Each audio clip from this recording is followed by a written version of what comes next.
The big ones for me with crypto were always property rights. I cared about that the most when I first joined crypto.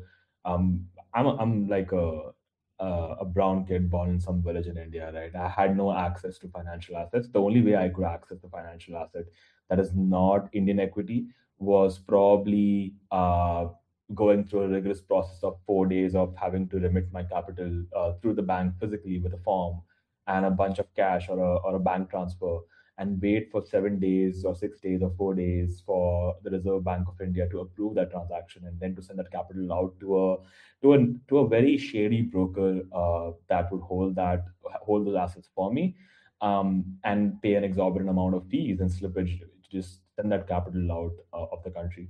And this was not too long ago, by the way. You'd imagine this was like 10, 20 years ago. This was not too long ago at all. It was like 5 or 6 years ago when I first started actually looking for assets outside of Indian equities or Indian assets. And crypto changed that for me. I now had access to um, all sorts of financial instruments, and was able to take on risks that I possibly couldn't have imagined taking otherwise. And that liberty was what I needed most. So naturally, property rights, sovereignty, having ownership over your assets and your money was extremely important to me. Um, but a core component of that is often not discussed, and it's taken for granted to an extent in crypto, is privacy.